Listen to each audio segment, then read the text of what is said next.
இன்னைக்கு வந்து என்ன பார்க்க போறோம் அப்படின்னா, நம்ம குட்டீஸ் வந்து ட்ரெயின் வாங்கி கேட்டுக்கிட்டே இருந்தாங்க. என்னடா அது கவர்மெண்ட் ட்ரெயினை எப்படா நம்ம வாங்க முடியும் அப்படின்னு சொல்லி கேட்டுட்டு இருந்தப்ப, கவர்மெண்ட் ட்ரெயின்லாம் வேணாம் எனக்கு இந்த சின்ன ட்ரெயின் வேணும் அப்படின்னு சொல்லி அடம்பிடிச்சு வாங்கி கேட்டாங்க. சரி வாங்கி கொடுத்தாச்சு. அதுல என்னென்ன ஃபியூச்சர்ஸ்லாம் கொடுத்துருக்காங்கன்னு வாங்க பார்க்கலாம். ஃபர்ஸ்ட் என்ஜின்ல வந்து எப்படி பேட்டரி மாட்டுறது அதுக்குள்ள இன்ஸ்ட்ரக்ஷன்லாம் கொடுத்துருந்தாங்க. வெளியில இருந்து பார்க்க இது ரொம்பவே நல்லா இருந்துச்சுங்க. இதோட ரேட் வந்து 180 rupees. பாக்ஸ்ல வந்து அந்த ட்ராக்லாம் எப்படி செட் பண்ணணும், அப்புறம் வந்து கம்பார்ட்மெண்ட்லாம் எப்படி ஒன்று சேர்க்கணும் அப்படிங்கிற இன்ஸ்ட்ரக்ஷன்லாம் நல்லாவே கொடுத்துருந்தாங்க. வித் இமேஜோட கொடுத்திருந்தனால ரொம்பவே நல்லா இருந்துச்சு. அதுக்கப்புறம் உள்ள ஓபன் பண்ணி பாத்துடலாம் வாங்க.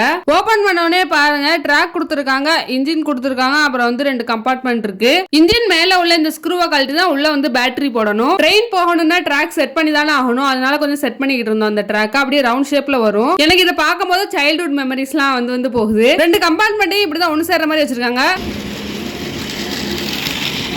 இதுல ஒரு டிசப்பாயின்மெண்ட் ஆயிருச்சு. இன்னும் கொஞ்சம் நிறைய திங்ஸ் கொடுத்துருக்கலாம். அப்படியே கொஞ்சம்